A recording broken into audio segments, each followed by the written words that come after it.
What is up everyone, and today I'm finally reviewing Back to the Future Part 2. Now Back to the Future Part 2 is...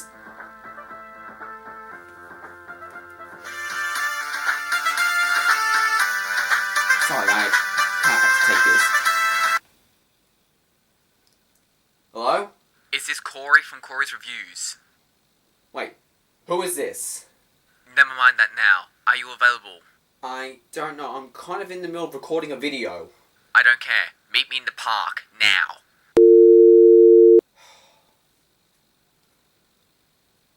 I'll have to film my review later.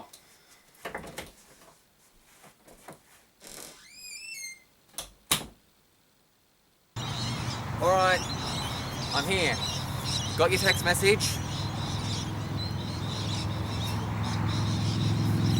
Where the hell are you? Come on, the least you can do if you ask me to meet you somewhere is actually show up. Very funny. Very funny.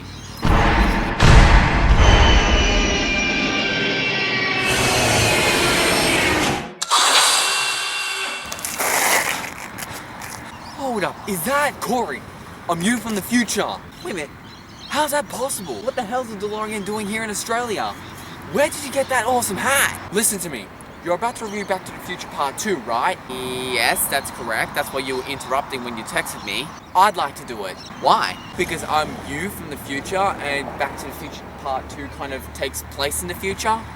Okay, I guess it won't hurt if my future self does it. Thanks. You won't regret it, I promise. Wait a minute, you mean you're just gonna leave me on here until you're finished? Don't worry. I'll be back.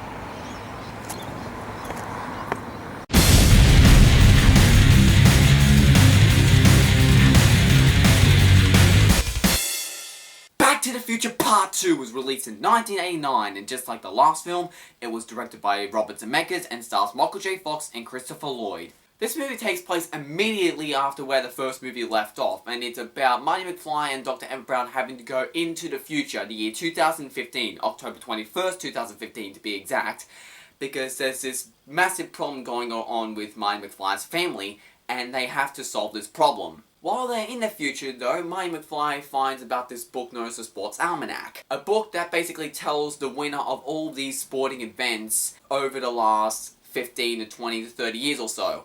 And so Marty McFly buys the book and decides that he's going to bring it back with him back to 1985 and bet on a bunch of winners and sort of get some money off of it. However, it isn't long until Marty realizes that he's just made the biggest mistake of his life, as for he just put the entire space-time continuum in jeopardy. I'm not going to beat around the bush, this movie is just as good as the first movie. Well, almost. I say almost because I absolutely love this movie, and I almost like it as much as the first one, and it's one of my favourite sequels of all time.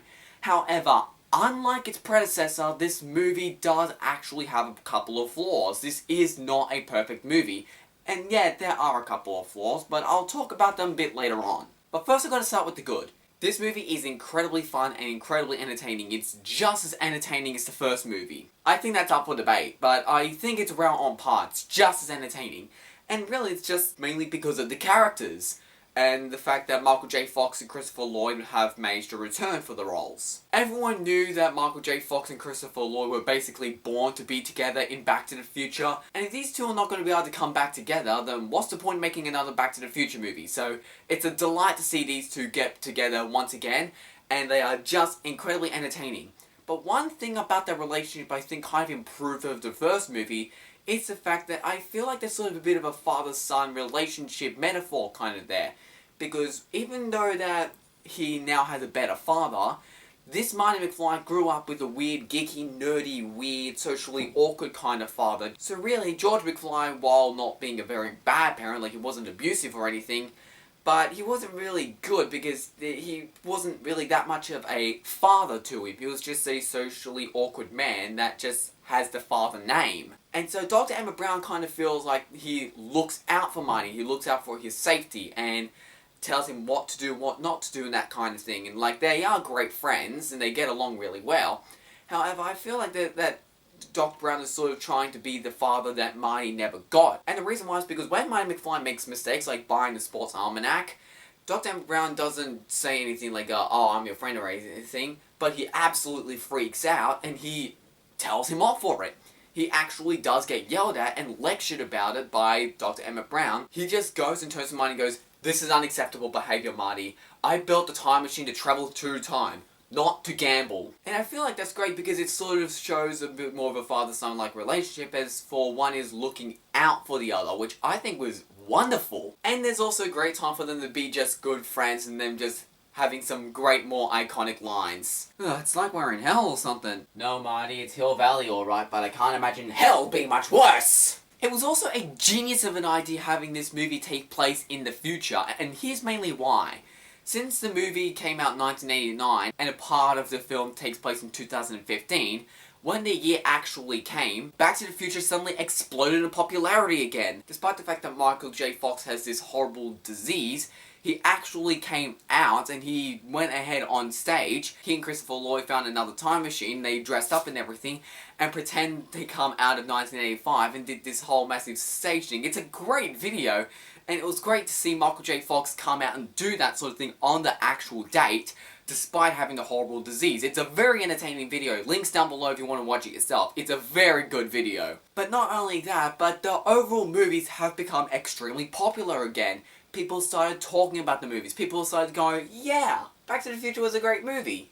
And people started talking about the movies. We started talking about it at work. We started talking about them at school. People started making YouTube videos about them. People started reviewing the Back to the Future movies. We started watching the movies again. We marathoned them. And I'm really going to emphasize on the fact that for Christmas last year, 2015, half the stuff I got was Back to the Future stuff. So since everyone is now coming back in this community and we all started talking about Back to the Future and everything, it was really great to see this whole thing come together again. That was really, really awkward. Can I say that again? But it kind of feels like a reunion with a long-lost movie trilogy, and it feels like it's just been found again, and it's just great. It's also incredibly entertaining to look and analyze the 2015 portion of this film and figure out what it got right and what it got wrong. And I've got to say, it's surprisingly accurate. We do have a lot of technology that basically invades the whole social behavior, like, because how many times when this has happened to you, when you're talking to a friend of yours or a family member of yours and you've basically told them something that you think is rather important, and then they just go, wait, sorry, did you say something? No exaggeration, that has happened to me several times before. And when I think about it, I think the fact that Back to the Future Part 2 got that aspect of our world right is actually really depressing. The movie also got video chat right. You can use Skype, you can use Google Hangouts, you can use Facecam. There's lots of different ways how you can talk to someone, like through video chat. That was also done correctly. They got voice commands right. You know, Xbox on, Xbox off. They got the Google Glass right. They got the whole 80s nostalgia places right. The really funny thing is that they actually even predicted endless sequels. Like, we didn't specifically get Jaws 19, no. But how many movie series can you think of that's gotten so many sequels that it's pretty funny? Mission Impossible is one of them. We've also got Terminator, the Fast and Furious movies, the James Bond movies, the Star Wars movies. And nearly every single movie that comes out gets a sequel. Hell, even Marvel Studio can't go without maybe 5 seconds without releasing another superhero movie. But the best thing of all is that they got something mind-blowingly right. We actually have hoverboards. We have hoverboards, yes, and there's actually a company called Hendo that has created this special metallic sort of board, and by definition, yes, it's actually a hoverboard. It hovers above the ground, but only by about this much, and it definitely works on certain surfaces. And as you would predict, water is not one of them, unless you have power. That was a horrible reference. We don't have any hoverboards that are as advanced as what we get in the movie, but it's a good start. We're at a good start. We're catching up. I could gush on and on about how many things Back to the Future Part 2 got right, but I've got a review to finish. I really love the plot device that they use, which is the Sports Almanac. One thing I think that is really cool about the Sports Almanac is that it feels like a great plot device because the whole story mainly revolves about this one device, this object. Get the Sports Almanac. So it's kept relatively simple, and since we love our main characters so much, we want to see them succeed. We want to see them get the almanac, and we want to see them burn it. And since you want to see them succeed, it keeps you sucked in for the whole story from beginning to end.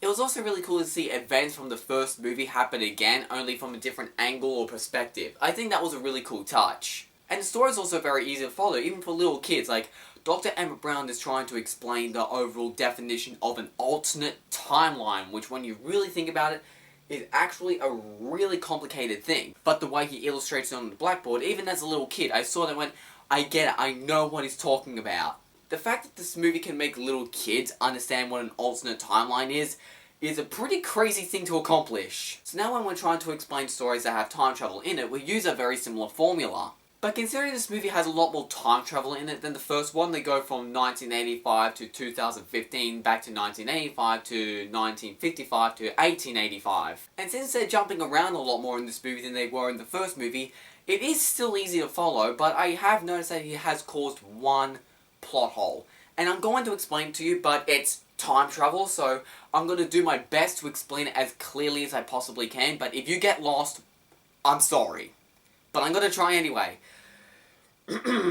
So in 2015, we have Biff, who steals the sports almanac and steals the DeLorean/time machine, and goes into 1955 and gives his younger self the sports almanac, creating an alternate 1985 where the Biff is powerful, rich, and corrupt. And then we have Biff returning back into 2015. But the one thing that really confuses me is that if he's just created an alternate timeline, then when the old Biff goes back to 2015, shouldn't it be in the alternate 2015, considering he just altered reality? So when he goes back to the future after alternate reality, shouldn't he end up at the end of the alternate 2015? Meaning that while he's in the alternate 2015, Marty and Dr. Emmett Brown would still be stuck in their original 2015, which would mean that the Biff and DeLorean would never return, meaning that Marty and Dr. Emmett Brown would be stuck up there. And this plot hole I came up with is something that I know is according to the movie's own rules. Now, I know plot holes are really hard to avoid in time travel movies, but it is there, and now that I've come up with it, I find it kind of bothersome. If anyone understood that plot hole, I applaud you. Thank you for understanding.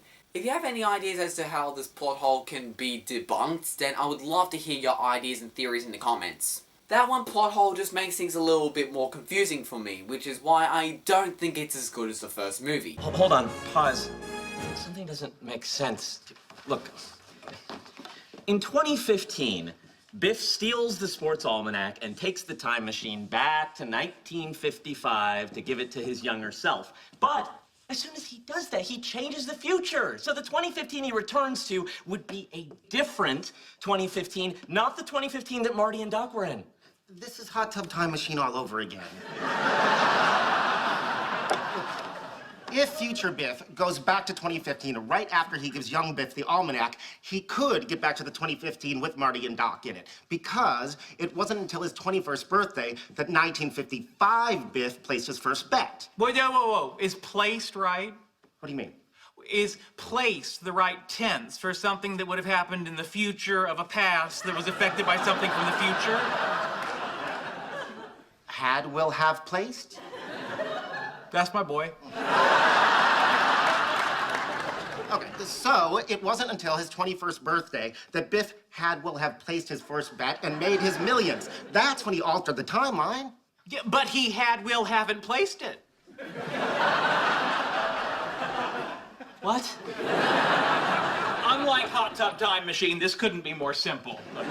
When Biff gets the almanac in 1955, the alternate future he creates isn't the one in which Marty and Doc Brown ever used the time machine to travel to 2015. Therefore, in the new timeline, Marty and Doc never brought the time machine. Wait. Is brought right?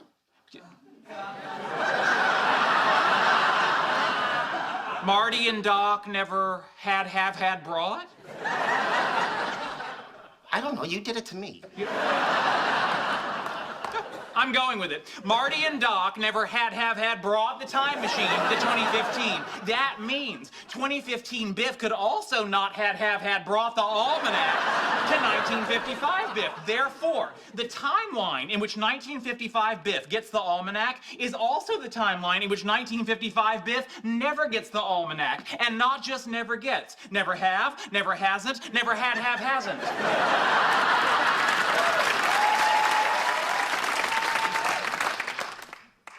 Is right? However, it's just one plot hole, and the overall story is still really well crafted and really well put together. It's just one plot hole that really bothers me. Another problem I have with this movie is that while some of the effects hold up extremely well, like the first film, there are also some effects that hold up really not that well. Some effects have actually become pretty dated, and there are some times when I forget that CGI wasn't created back then and there was more green screen effects. Another issue I have with this movie is the tone.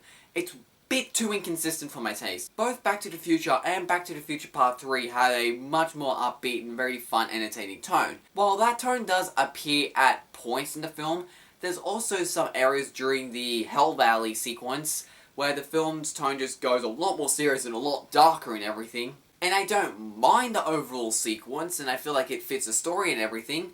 My only problem is that the tone is so different from the 2015 segment, which is right before it, and I feel like that since the tone is so different, it takes such a 180-degree turn, it feels like a different movie. So for those flaws, I think that Back to the Future Part 2 is definitely inferior to the first movie.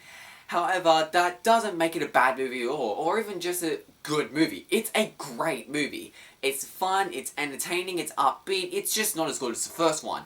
But it's still one of my favourite sequels of all time, and I definitely recommend it if you haven't seen it yet. If you haven't seen it yet, you're missing out. So go ahead, go and watch the first one, then go and watch this one again.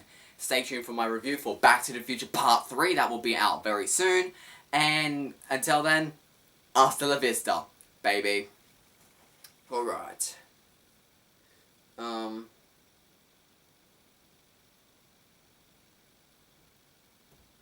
Oh, great. I still got time.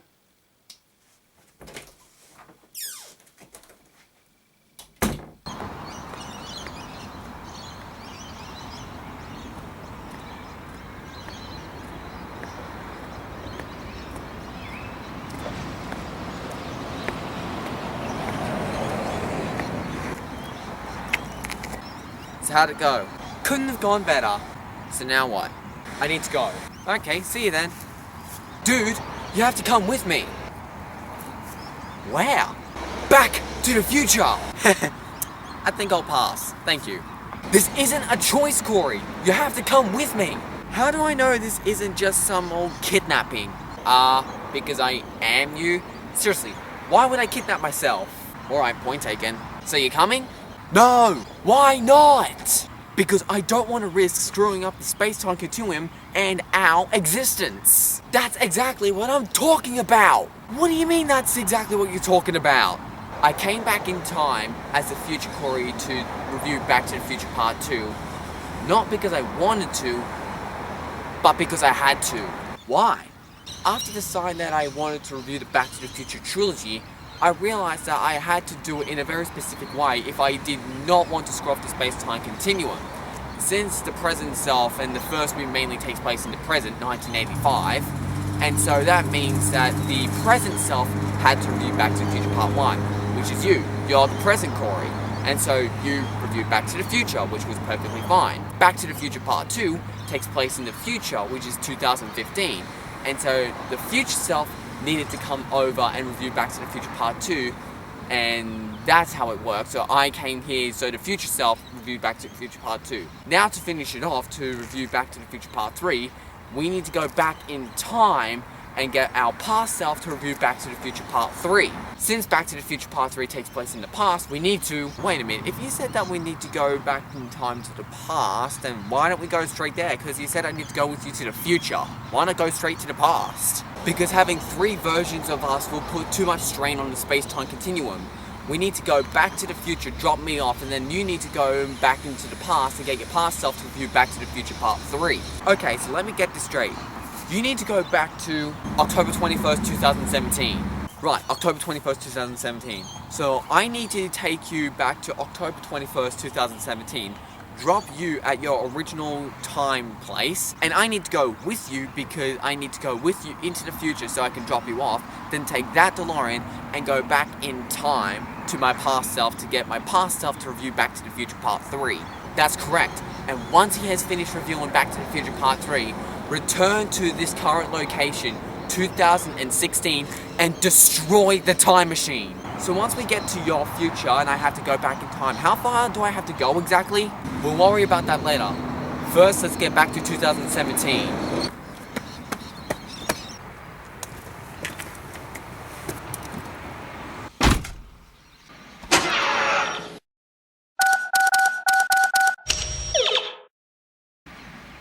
You ready?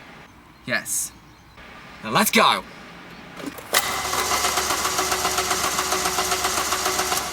Oh, you gotta be kidding me! Seriously? Give me a sec! I'll just try again.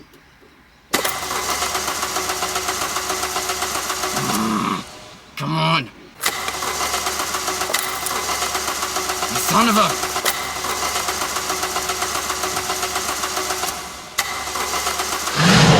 Yes!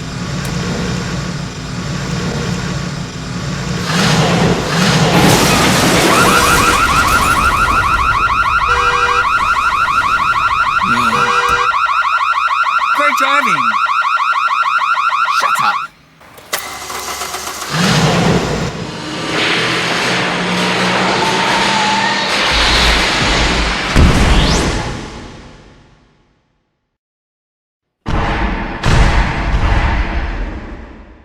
Alright, we're here, so where do you need me to go? Alright, so the place I need you to go to is September 12th, 2015. September 12th, 2015, that's the day I reviewed The Terminator back on my Supersonic Corey channel. That's right, Supersonic Corey needs to review Back to the Future Part 3. Dude, I don't want Supersonic Corey to review Back to the Future Part 3. I'm not proud of Supersonic Corey anymore. There is a reason I quit Supersonic Corey. One video, that's all I'm asking out of you. Just one video, and then you can be completely done with it, okay? Alright, I'll do it. I'll get Supersonic Corey to review Back to the Future Part 3. Great. I already put the time in the time circuit for you, so you're all set. Thanks. See ya.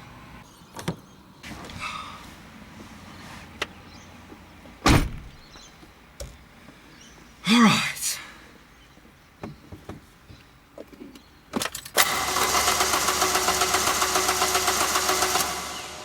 Seriously? Again?